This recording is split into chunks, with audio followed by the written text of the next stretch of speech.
మిత్రులారా, వార్తా కథనంపై విశ్లేషణ కార్యక్రమం టీజీటీవీ మార్నింగ్ న్యూస్ కు స్వాగతం. నేను మీ జర్నలిస్ట్ సత్య. ముందుగా రాష్ట్రంలో జరుగుతున్న రాజకీయ పరిణామాలను కనుక పరిశీలించినట్లయితే యంగ్ ఇండియా అనే పదం కాంగ్రెస్ కు వివాదాస్పదంగా మారుతా ఉన్నదా అని అంటే మరి ఇక్కడ జరుగుతున్న పరిణామాలను బట్టి అదే నిజమనిపిస్తుంది. యంగ్ ఇండియా పేరుతో ఏదైతే మరి ఇక్కడ చందాలు వసూలు చేసిందో మనకి ఏదైతే కేంద్రంలో ఉన్నటువంటి జాతీయ పార్టీ కాంగ్రెస్ కు యంగ్ ఇండియా పేరుతోటి మరి ఇక్కడ ముడుపులు ముట్ట చెప్పిందో అని చెప్పి ఈడీ కేసులో మరి ఇక్కడ ఈడీ ఛార్జ్ షీట్ లో మన ముఖ్యమంత్రి రేవంత్ రెడ్డి పేరును కూడా ప్రస్తావించడం జరిగింది. అది వివాదాస్పదం కాక అదేవిధంగా యంగ్ ఇండియా మరి ఇక్కడ స్కిల్ యూనివర్సిటీ అని చెప్పి ఆదాని నుండి అదేవిధంగా మెగా కృష్ణారెడ్డి దగ్గర నుంచి కూడా విరాళాలు స్వీకరించడం, ఆదాని దగ్గర నుంచి తీసుకున్న 100 కోట్ల రూపాయల విరాళాన్ని తిరిగి ఇవ్వడం కూడా మరి యంగ్ ఇండియా అది వివాదాస్పదంగా మారిన పరిస్థితి మరోవైపు ఉంటే, ఇక మూడో వైపు young India international schools integrated schools పేరుతోటి ఏదైతే మరి ఇక్కడ నిర్మాణం చేపడుతూ ఉన్నాడో గురుకుల సమీకృత గురుకుల భవనాలు అని చెప్పి ఆ యంగ్ ఇండియా ఇంటిగ్రేటెడ్ స్కూల్స్ మరి వాటి మీద కూడా వివాదం చెలరేగుతా ఉన్నది.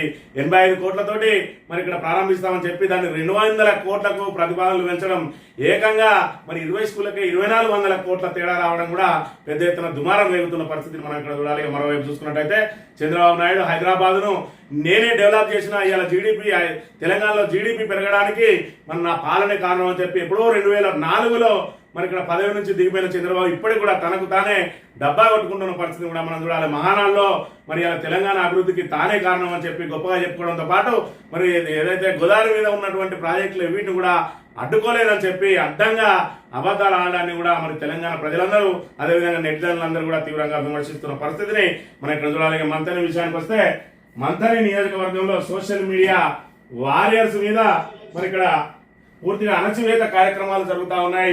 ఈ రోజు ఉదయం జక్కు శ్రావణ్ అని చెప్పి ఖానాపూర్లో ఉంటాడు. మరి Jakku Shravan BRS social media warrior మరి ఎక్కడికక్కడ ఏదైతే ప్రభుత్వ తప్పిదాలు అయితే అదేవిధంగా ప్రజా వ్యతిరేక విధానాలను ఎక్కడికక్కడ ప్రశ్నిస్తూ ఉంటే మరి ఈ రోజు ఉదయం అదే చీకట్లో తెల్లవారు జామున కాకుండా 3 గంటల ప్రాంతంలోనే ఆయనను టాస్క్ ఫోర్స్ సంబంధించిన పోలీసుల లేదంటే సైబర్ క్రైమ్ పోలీసుల హైదరాబాద్ నుంచి రాత్రి వచ్చి పట్టుకుపోయిన పరిస్థితిని మనం ఇక్కడ చూడాలి.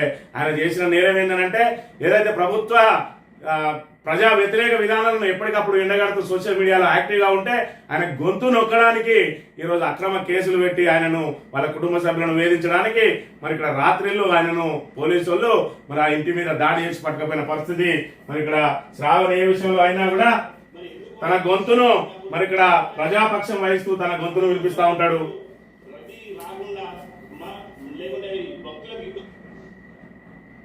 ఈ విధంగా వృద్ధులు మహిళలు వస్తున్న కాలం ఆపి 100 రూపాయలు వసూలు చేస్తున్నారు. మరి ఇందులో ఈ ప్రాంత ఎమ్మెల్యే మంత్రికి ఆయన తమ్మునికి ఎంత వాటా ముడుతున్నది. ఒక పక్కన కలెక్టర్ గారు బాహాటంగా ఈ రకంగా ఆయన తన వాణిని వినిపిస్తా ఉంటే ఏదైతే ప్రజల పక్షం వహిస్తూ మరి ఇక్కడ ప్రజల పక్షాన్ని ఆయన ప్రశ్నిస్తా ఉంటే ఆయనను పోలీసులు రాత్రి అరెస్ట్ చేసి వాళ్ళ కుటుంబాన్ని వేధిస్తా ఉన్నారు. ఏదైతే బీఆర్ఎస్ కు సంబంధించిన సోషల్ మీడియా వారియర్స్ గొంతు నొక్కడానికి ఈ విధమైన ప్రయత్నాలు చేస్తా ఉన్నది మరి ప్రభుత్వం. అదేవిధంగా స్థానికంగా ఉంటే మంత్రి శ్రీధర్ బాబు ఆయన తమ్ముడు శ్రీనుబాబులు ఈ విధంగా వేధిస్తున్న పరిస్థితిని మనం ఇక్కడ గమనించవచ్చు. ఇప్పటికే అనేక మంది మీద కేసులు పెడతా ఉన్నారు. ఇప్పటికీ అది జాలదన్నట్టు ఇప్పుడు వేధింపులకు దిగినరు. ఈ రకంగా ఎన్ని చేసినా కూడా ప్రజల పక్షం వహించే కుట్టామాదు సైనికులు ఎవరైతే ఉన్నారో ఎవరు కూడా కేసులకు భయపడరు. మీ భయభ్రాంతులకు గురి చేసి కుటుంబ సభ్యులను భయభ్రాంతులకు గురి చేస్తే వాళ్ళు వీళ్ళని అదుపు చేస్తారని చెప్పి ఏదైతే ప్రయత్నం చేస్తా ఉన్నారో అవన్నీ మానుకొని మీరు ఏదైతే ప్రజలకు ఇచ్చిన హామీలు 6 గ్యారంటీలను అమలు చేయడానికి ముందుకు పోవాలి తప్ప బెదిరింపులను మానుకోవాలని చెప్పి పుట్టమదు సైనికులు హెచ్చరిస్తున్న పరిస్థితి కూడా మనం చూడవచ్చు. నమస్తే తెలంగాణ విషయానికి వస్తే బొంకుల బాబు బడాయి తెలంగాణ తలసరిని పెంచింది ఆయనేనట. మన గోదావరి ప్రాజెక్టులను అడ్డుకోనే లేదట.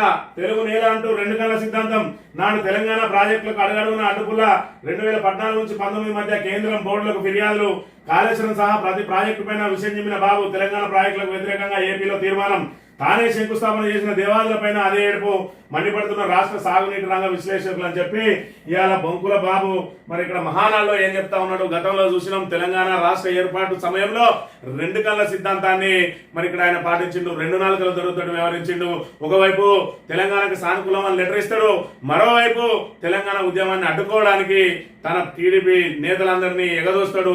ఆ రకంగా తెలంగాణను ఏర్పాటు సమయంలో తీవ్రంగా ఇబ్బందులకు గురి చేసి ఇక్కడ హైదరాబాద్ విడిచిపెట్టిపోయే పరిస్థితి వచ్చింది.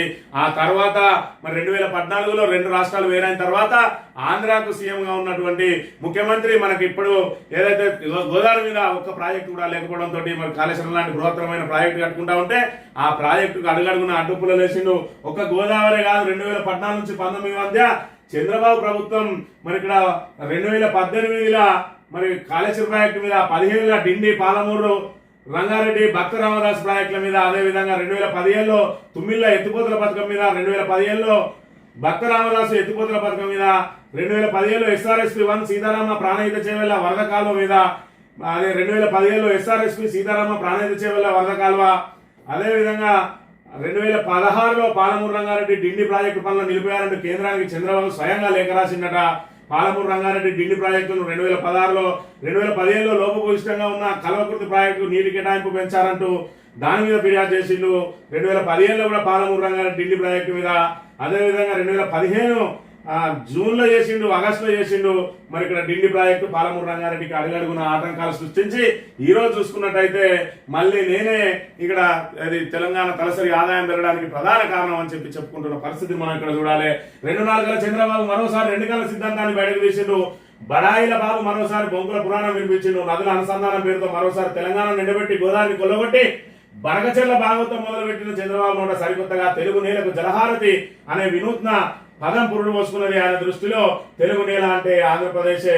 తాను ఎప్పుడూ కాళేశ్వరాన్ని వ్యతిరేకించలేదని, గోదావరి మీద ప్రాజెక్టులను వ్యతిరేకించలేదంటూ బడాయిలు మొదలుపెట్టిండు. అంతేకాదు మొన్నటిదాకా హైదరాబాద్ తానే కట్టినా అని చెప్పిన చంద్రబాబు ఇప్పుడు మరో అడుగు ముందుకేసి 2014 తర్వాత తెలంగాణ తలసరి ఆదాయం పెరగడానికి 2014లోనే గద్దె దిగిపోయిన ఆయన ఇవాళ నేనే కారణం అని చెప్పుకుంటా ఉన్నాడు. తెలంగాణ మరి ఆత్మ గౌరవ నినాదంతో మరి మన నిధులు, మన నీళ్లు, మన నియామకాలు మనకే కావాలని చెప్పి ఆ రోజు మరి ఇక్కడ ఉమ్మడి ఆంధ్రప్రదేశ్లో మన తలసరి ఆదాయం ఎందుకు పెరగలేదంటే ఆ రోజు మొత్తం రాష్ట్రాన్ని యూనిట్ గా తీసుకుంటారు. ఇవాళ చూసుకున్నట్టయితే మరి తెలంగాణ ఆదాయం తెలంగాణకి ఉండిపోయింది. ఆ రోజు చూసుకున్నట్టయితే తెలంగాణ ఆదాయం అంతా వరదల పేరుతోటి, తుఫాన్ల పేరుతోటి, ఆంధ్రాకు రోడ్ల పేరుతోటి డెవలప్మెంట్ అంతా అటుపోయేది. ఆదాయం ఇక్కడ, ఖర్చు అక్కడ ఉండేది. ఇవాళ ఆదాయం ఇక్కడే, ఖర్చు ఇక్కడే కాబట్టి మరి తెలంగాణ అభివృద్ధిలో దూసుకుపోయింది. ఈ 15 నెలల్లో కాంగ్రెస్ ప్రభుత్వం వచ్చి దాన్ని సర్వనాశనం చేసింది. అని 10 సంవత్సరాల పాటు మరి ఇక్కడ ఏదైతే సిరి సంపదలతో తులదొగుతున్నటువంటి తెలంగాణ ఇవాళ దివాలా వేయించింది కాంగ్రెస్ ప్రభుత్వం. మరి ఇక్కడ చూసుకున్నట్టయితే రైతులు ఏ విధంగా ఆగమైతా ఉన్నారు, వాళ్ళ గోస చూసుకున్నట్టయితే ఇంత ఇసం పోసి రేవంత్ వచ్చి వ్యవసాయం నాశనం చేసిండు. ఎన్నికల ముందు ఎన్ని చెప్పినావు, ఇప్పుడు ఎందుకు ముంచుతున్నావు, అసలు ఇసొంటూ ఎందుకు వచ్చినావు, నీ గెలుసుడు గత్తరగాను, నువ్వు మనిషివైతే మా గోస చూసిపో. కేసీఆర్ ఉన్నప్పుడే అంతా మంచిగుండే మహిళా రైతు జంగా నరసవ ఆవేదన మొలకెత్తిన వడ్డను చూపుతూ ఆక్రోశం అని చెప్పి ఇక్కడ చూసుకున్నట్టయితే పడిగాపులు కాస్తా ఉన్నారు. ఇక్కడ మన ధాన్యం కొనుగోలు కేంద్రాలల్లా ఈరోజు సరైన సమయంలో ధాన్యం కొనుగోలు చేయక మొన్నటి వరకు అందాల పోటీల మీద సమీక్షలు నిర్వహించుకుంటూ మరి విందు భోజనాలు చేసుకుంటూ మరి ఇక్కడ కమాండ్ కంట్రోల్ సెంటర్ లో సమీక్షలు నిర్వహించుకుంటూ ఇవాళ రైతులను ఆగం చేసిర్రు. మరి నిన్న సడన్ గా వచ్చి మరి రైతులను మొత్తం మేము ధాన్యం కొనుగోలు చేస్తామని కంటు తిరుపు చర్యగా మాట్లాడి ఇప్పటికి 2 నెలలు అయింది. ఇప్పటి వరకు ధాన్యం కొనుగోలు పూర్తి చేయని అసమర్థ ప్రభుత్వం ద్వారా ఏ విధంగా రైతులు నానా ఇబ్బందులు పడుతున్నారో చూడాలి. ఇంత ఇసమించుకో రేవంత్ రెడ్డి అని చెప్పి ఆవేదన వ్యక్తం చేస్తా ఉన్నది రైతు, మరి మహిళా రైతు నరసవ్వ అనే విషయాన్ని మనం ఇక్కడ గమనించాలి. నిన్నటి రోజున యూకేలో మరి ఇక్కడ NRI BRS working president KTR అని చెప్పి మరి ఇక్కడ యూకే అదే విధంగా మరి 1-2 తేదీలలో మరి అమెరికాలో రజతోత్సవ వేడుకల నిర్వహణ కోసం మరి ఇక్కడ ఫారిన్ వెళ్ళిండు. ఆయనకు ఘన స్వాగతం పలికిండు. అక్కడ ఉన్న పరిస్థితిని మనం ఇక్కడ చూడాలి. ఇక మేడిగడ్డపై ఎన్డీఎస్ఏ రిపోర్ట్ అవుట్, మరో కమిటీ కొత్త నాటకం, ఎలాంటి లేఖతో సర్కారులో కుదుపు, కమిటీ పేరిట సర్కార్ సెకండ్ హాఫ్ రాజకీయ డ్రామా, ఎన్డీఎస్ఏ నివేదిక పేరిట 7.5 పాటు డ్రామాలు, నీటిని ఎత్తిపోయాక బట్టలుండబెట్టి సర్కార్, తుది నివేదికతో చేతులు దులుపుకున్న కేంద్ర సంస్థ, అదే డొల్ల నివేదికని దిమ్మది వేలా ఎలాంటి లేక ఏం చేయాలో ఎట్లా చేయాలో చెప్పాలని ప్రశ్న చేసేది లేక పునరుద్ధరణకు సర్కార్ నిపుణుల కమిటీ పునరుద్ధరణపై ఎన్డీఎస్ఏకే స్పష్టత లేదన్న నిపుణులు అని చెప్పి మరి ఇక్కడ మేడిగడ్డ మీద ఏదైతే ఎన్డీఎస్ఏ రిపోర్ట్ ఇచ్చిందో దాన్ని తీవ్రంగా వ్యతిరేకించింది నిర్మాణ సంస్థ. అసలు మీరు ఎలాంటి పరీక్షలే చేయకుండా ఆ రిపోర్ట్ లో మరి అది విఫల ప్రాజెక్టుగా మీరు ఎట్లా గుర్తించిండ్రు, మరి దానికి సంబంధించి పూర్తి స్థాయి నివేదిక ఎందుకు ఇవ్వలేదు, మరి ఎట్లా చేయాలో ఏం చేయాలో ఎందుకు చెప్పలేదు అని చెప్పి అదంతా చెత్తబుట్టలో వారేసుకోవడానికి కూడా పనిచేయదు. ఆ నివేదికని ఎలాంటి ఏదైతే లేఖ రాసిందో ప్రభుత్వానికి ఆ లేఖ మరి ఇక్కడ బయటికి పోకడంతో మరి ప్రభుత్వం పూర్తిగా మరి దద్దరిల్లిపోతా ఉన్నది. ప్రభుత్వం ఇప్పుడు దిద్దుబాటు చర్యలు చేపడతా ఉన్నది.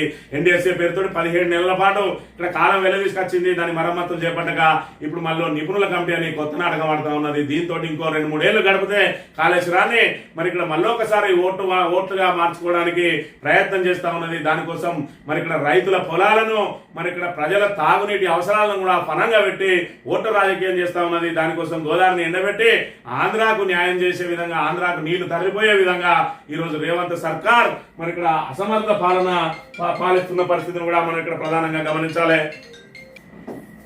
ఎంగుబడితో తొండాట, అంచనాల పెంపై అనేక అనుమానాలు. ఏడాదిలోపే 85 కోట్ల నుంచి 200 కోట్లకు పెరిగిన అంచనాలు. మంత్రుల నియోజకవర్గాల్లోనేమో 130 నుంచి 140 కోట్లతో నిర్మాణం, ఇక్కడేమో 200 కోట్లకు జీవోలు. ఇలా పెరగడం వెనుక మొదలైపోయింది. 78 గురుకులాలకేమో 16,000 కోట్లు, 26 బడులకేమో 23,000 కోట్ల. సర్కారు బడులు గురుకులాలకు లేని పైసలు యంగ్ బడులకు ఎక్కడివి అని చెప్పి మరి ఇక్కడ వ్యయం పెంచు, కమిషన్ దంచు అన్న చందంగా ఉన్నది. యంగ్ బడితోటి తొండాట అని చెప్పి మరి యంగ్ ఇండియా ఏదైతే మరి ఇంటర్నేషనల్ స్కూల్స్, ఇంటిగ్రేటెడ్ స్కూల్స్ ఏదైతే ఉన్నదో సమీకృత గురుకులాల పేరుతోటి మరి ఇక్కడ ఆ 25 గురుకులాలను ముందు ప్రారంభించిండ్రు. తర్వాత దాన్ని 85 కోట్లతోటి ప్రారంభిస్తున్నామని డిప్యూటీ సీఎం చెప్పిండు. 125 కోట్ల సీఎం చెప్పిండు. ఇలా మరి ఇక్కడ దానికి సంబంధించిన పరిపాలన అనుమతులు 200 కోట్లకు వచ్చినాయి. ఏకంగా 20 స్కూళ్ళకే 2,400 కోట్లు పెరిగినాయి అని అంటే మరి ఇక్కడ మొత్తానికి 105 స్కూళ్లకు 100 కోట్లకు పైగా మరి ఇక్కడ ఏదైతే 10,000 కోట్లకు పైగా తేడా వచ్చే అవకాశం ఉన్నది. మరి ఈ లెక్కన పూర్తిగా ఇవన్నీ ఏదైతే అంచనాలు పెంచి మరి దేనికి పెంచుతా ఉన్నారు, వ్యయం పెంచు, కమిషన్ దంచు అన్న చందంగా ఉన్నది. వాళ్ళ పరిస్థితి చూసుకున్నట్టయితే అని చెప్పి ఇలా పెద్ద ఎత్తున దుమారం రేగుతా ఉన్నది. ఇప్పటికే యంగ్ ఇండియాకు మరి ఇక్కడ చందాలు ఇచ్చిందని చెప్పి, అక్రమ వసూలు అని చెప్పి ఆల్రెడీ ఈడీ దాని మీద మరి కేసు నమోదు చేసింది. ఛార్జ్ షీట్ లో రేవంత్ రెడ్డి పేరును కూడా ప్రస్తావించింది. ఆ యంగ్ ఇండియాలో ఒకటి ఇప్పుడు ఇక్కడ ఏదైతే ఛార్జ్ షీట్ లో పేరు నమోదు చేసుకున్నది యంగ్ ఇండియా పేరుతోటి. మరోవైపు చూసుకున్నట్లయితే యంగ్ ఇండియా స్కిల్ యూనివర్సిటీ అని చెప్పి దానికి అదాని నుంచి 100 కోట్లు తీసుకున్నారు. అదానికి మరి అక్కడ రాహుల్ గాంధీ అదానిని ఎండగడతా ఉంటే ఈయన అదానికి రెడ్ కార్పెట్ వరుస్తా ఉన్నాడని చెప్పి పెద్ద ఎత్తున దుమారం నేయడంతో ఆ 100 కోట్లు రిటర్న్ ఇచ్చింది. అదో రకంగా యంగ్ ఇండియా మరి ఇక్కడ స్కిల్ యూనివర్సిటీ అది కూడా అబాస్ పాలైంది. ఇవాళ చూసుకున్నట్టయితే యంగ్ ఇండియా ఇంటిగ్రేటెడ్ స్కూల్స్ అని చెప్పి దీనిలో మరి ఏకంగా అంచనాలు 2,400 కోట్లు పెంచిండ్రు కేవలం 20 స్కూళ్ళకే. దాంతో కూడా మరోసారి వార్తలకు ఎక్కింది. ఏదేమైనా యంగ్ ఇండియా అనేది మరి ఇక్కడ కాంగ్రెస్ పార్టీకి వివాద అంశంగా మారింది, వివాదమైన పదంగా మారింది. యంగ్ ఇండియా అనేది కాంగ్రెస్ కు కలిసి రావడం లేదనే విషయాన్ని మనం ఇక్కడ గమనించాలి. ఏది ఏమైనా కూడా రేవంత్ రెడ్డి ప్రభుత్వం మరి ఇక్కడ పూర్తి స్థాయిలో ఈ రకంగా కమిషన్లు అని చెప్పి కమిషన్ల పేరుతోటి మరి ఇక్కడ ఒకవైపు గత ప్రభుత్వం మీద మరి జ్యుడిషియల్ కమిషన్లు వేసుడు, ఇక్కడ అభివృద్ధి పనులనేమో మరి ఇక్కడ వాళ్ళకి కావాల్సిన వాటా కమిషన్లు తీసుకుని చెప్పి మరి ఇక్కడ కమిషన్ల మీదనే నడుస్తా ఉన్నది ప్రభుత్వం అని చెప్పి ప్రతిపక్షాలు అయితే పెద్ద ఎత్తున ఆరోపణలు చేస్తున్న పరిస్థితి. ఏది ఏమైనా కూడా రేవంత్ రెడ్డి అస్తవ్యస్త నిర్ణయాలతోటి మరొకవైపు రాష్ట్రం దివాలా తీసిందంటాడు, మరోవైపు ప్రగతిలో దూసుకుపోతుంది అంటాడు, మరోవైపు ఏదైతే ఉద్యోగులకు డిఏలు ఇచ్చడానికే మన మా దగ్గర రూపాయి లేదంటాడు. ఎక్కడి వంచాలనో ఎక్కడి ఆపాలనో చెప్పురి, ప్రజలకు సంక్షేమ పథకాలు అవి మీకు ఇవ్వాలని అంటాడు. ఇవాళ 20,000 కోట్లతోటి నేను మరి ఇక్కడ యంగ్ ఇండియా ఇంటిగ్రేటెడ్ స్కూల్స్ కడుతున్నా, యంగ్ ఇండియా ఇంటిగ్రేటెడ్ స్కూల్స్ అనేది నా బ్రాండ్ అని చెప్పుకుంటాడు. మరి 20,000 కోట్లు ఎక్కడి నుంచి వస్తాయి, మరి ఉద్యోగులకు ఇవ్వాల్సిన ఆ 7,000 కోట్ల బకాయిలు ఎందుకు ఇవ్వలేకపోతున్నాడు అనేది ఒకసారి ఆలోచన చేసుకోవాలి. రేవంత్ రెడ్డి మాట్లాడే మాటలకు చేసే చేతులకు పొందడం లేకుండా ఉన్నది.